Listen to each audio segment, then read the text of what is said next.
대통령이 사실 있는 나라보다 없는 나라가 더 많아요. 특히 이제 우리 좀 잘 산다. 그래서 우리가 경제적으로 선진국이다 할 수 있는 나라는 예를 들면 한 30개국을 우리가 1위부터 30위까지 어떤 경제적인 부유한 순서로 한 30개국을 정해놓으면 그 중에 한 3분의 2는 대통령이 없어. 왜냐하면 그 나라는 의원 내각제라는 그런 정부 형태를 가지고 있어요. 대통령제가 아니야. 실제로 한 경제적으로 아주 잘 산다고 할 수 있는 그런 30개국 중에서 대통령제를 갖고 있는 나라는 미국과 우리나라밖에 없다고 해도 뭐 틀린 말 아니에요. 뭐 한두 개 더 있어. 근데 그 나라들은 뭐냐면은 석유가 많이 나가지고 뭐 국민들이 열심히 일을 해서 잘 산다기보다는 뭐 물론 그 나라 국민들도 나름 일하겠지만 석유가 많이 나와서 그냥 잘 산다. 이런 나라는 대통령이 있긴 있는데 거기는 대통령이 아니라 거긴 그냥 왕이야. 이름을 대통령이 하는 거고. 그러니까 우리가 생각하는 우리나라식의 대통령제를 갖고 있는 나라는 미국이랑 우리밖에 없어요. 그러다 보니까 대통령이 안 보이는 거야. 그러니까 그 의원내각제 정부에서는 이제 국가를 대표하는 최고의 지도자를, 리더를 이제 총리라고 부르는데 뭐 수상이라고 부르기도 하고, 영어로 하면 프라임 미니스터. 그러니까 미니스터는 장관이고 프라임 미니스터 하면은 장관 중에 제일 높은 장관, 뭐 이런 뜻으로 불리는데, 일단은 우리 같은 경우 대통령을 국민들이 직접 뽑잖아. 근데 미국은 직접 뽑는다라고 하긴 좀 그렇지만 어쨌거나 국민들이 먼저 선거인단을 뽑고 그 선거인단이 대통령을 뽑는 건데, 선거인단 마음대로 하는 게 아니라 그 선거인단이 나는 누굴 뽑겠다 하는 걸 보고 미국 국민들이 이제 선거인단을 뽑아주는 거거든. 그럼 그 사람들이 가서 이제 대통령 뽑는 건데, 뭐 약간 한 단계 거치지만 어쨌거나 국민들이 직접 뽑는 건데, 대통령은 내각제에서 총리라는 거는 우리나라 지금 국회의원들 사이에서 국회의원들이 뽑는 게 총리예요. 그리고 이제 우리 같은 경우는 이 대통령제, 미국이랑 우리나라랑 다 대통령제를 기반을 이제 우리가 상권 분립, 입법, 사법, 행정이 나눠져서 서로 견제한다. 그런 시스템을 전제로 대통령제가 있는데, 내각제 같은 경우는 국회 내에서 국회의원들이 장관으로 임명되고 국회 내에서 국회의원들로 구성된 정부를, 행정부를 구성하는 거예요. 그게 내각이야. 그래서 우리가 그러고 이제 그 내각이 책임을 지는데, 그건 무슨 말이냐? 만약에 총리나 장관들이 잘못하면 국회 자체 내에서 다른 의원들, 그러니까 내각에 안 들어간 의원들이 내각 불신임을 해요. 그럼 그 내각이 해산되고 총리도 잘려. 자, 그런 게 이제 내각 책임제고, 대통령제는 그런 게 아니라 대통령제 장관들은 대통령의 비서들이야. 또 우리나라는 그 미니스터라고 그러던데, 하여튼 영어로 하면 세크레터리인데, 이 사람들은 대통령의 비서고 대통령이 그 사람들을 임명하고 자르고 마음대로 하고, 그 다음에 대통령도 임기가 보장돼요. 미국은 4년, 우리는 5년. 미국은 4년 한 번 더 할 수 있고 우리는 5년 단임. 그런 차이가 있지. 글쎄요, 내 생각에는 지금 시점에서는 사실 우리 사회는 내각제가 더 필요하지 않은가 싶어요. 왜냐하면은 이때까지는 우리가 분단, 북한이랑 군사적으로 적대 관계에서 여러 가지 전쟁이 일어날 가능성도 있고, 사실 우리나라 지금 법적으로 휴전 상태잖아요. 전쟁이 끝난 게 아니잖아. 그러니까는 뭔가 국가 위기에 대해서 국민들이 항상 생각을 해야 되고, 그러면 국가 위기가 닥쳤을 때 뭔가 딱 한 사람이 중심이 돼가지고 국가를 이끌 수 있는 그런 이미지 때문에 항상 국민들이 대통령제를 원해왔는데, 뭐 한 몇 년 정도라고 할까, 한 10여 년 전부터는 이게 진영 정치, 그러니까 각 두 개 정당이, 우리는 크게 이름을 바꿨지만 크게 두 개 정당이 이제 국회에서 아주 의석을 많이 차지하는 그런 정당들이 진영 정치라는데, 서로 간에 뭐 협상 타협이 없이 그냥 가는 거야. 양쪽으로 서로 협박을 하는데 협박이 안 통하고 그 내 갈 길 가는, 이런 식으로 계속 정치가 양극화되는 거고, 미국도 요즘에 양극화 현상이 일어나요. 트럼프 때 봤잖아. 트럼프 바이든 요번에 그 대통령 선거, 지난 대통령 선거에서 트럼프 지지자들이 결과에 승복하지 않고 백악관에 쳐들어가서 난리 쳤잖아. 그건 미국 역사상 없던 일이었어. 이 대통령제가 이런 식으로 자꾸 양극화되고 하기 때문에 오히려 이제 협상과 타협과 그런 게 중요한, 그리고 동의가 중요하고 그런 게 중요한 내각제가 오히려 더 앞으로 필요한 거 아닌가, 그렇게 생각을 해.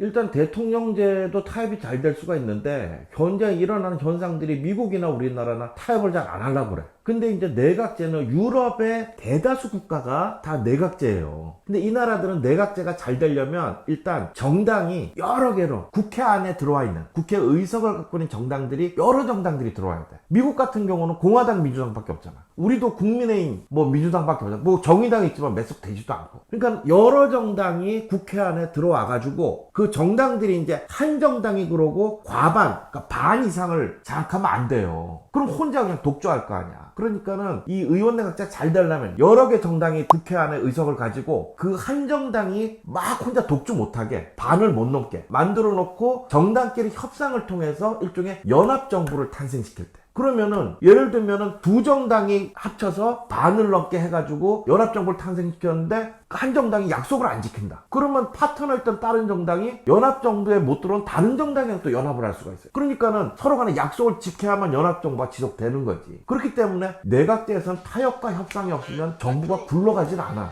물론 타협과 협상을 안 하면 그럼 영원히 저 무정부 상태냐? 그런 상태는 당연히 안 가겠지. 어떻게 정치인들이 다음 선거도 있고 한데 무조건 타협과 협상을 안 해. 그러니까 하여튼 그렇기 때문에 유럽에서 하는 내각제, 그게 일종의 우리 어떤 모델이 되는데, 여러 정당이 들어와서 서로 타협과 협상을 통해서 국정을 이끌어갈 수 있으니까는 그런 모델이 낫다는 거지. 예전에는 그냥 한 정당이 꽉 이끌고 뭔가 좀 사람들이 독재를 싫다고 하지만 마음속에는 뭔가 이렇게 하나가 꽉 잡고 가고 싶은 그런 마음들이 이제 우리나라에도 많이 있었는데, 이제 우리 국민들 사이에도 그런 게 없어지지 않을까. 그래서 내각제가 더 좋을 것 같은데, 아직까지 좀 그 내각제에 대해서 잘못 얘기하는 것들을 사람들이 많이 듣고 있더라고. 그래서 내가 그게 참 문제라고 생각해요.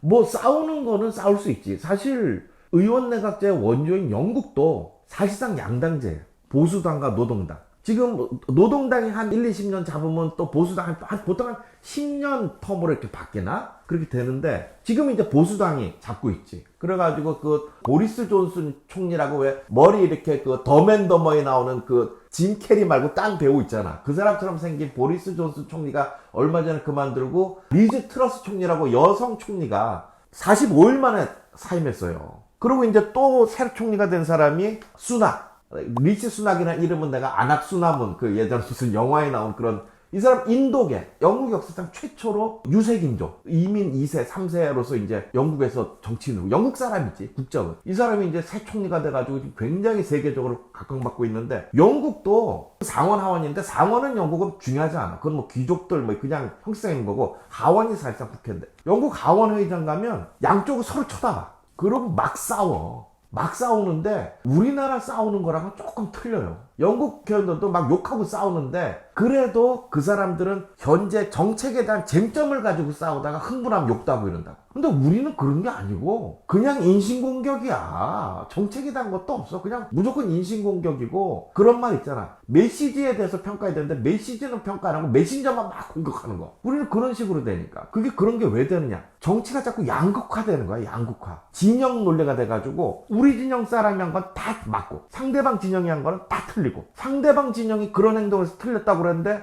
똑같은 행동 우리 진영에서 한다? 그건 또 틀린 게 아닌 거야. 이런 진영 정책에 관한 양극화가 우리도 그렇고 미국도 더 심해지는 거예요 지금. 그래서 아마 내각제가 되면 싸움은 있을 수 있지만 생산적인 싸움인 거지, 지금처럼 인신공격하고 그런 싸움은 아닐 거란 얘기지. 응.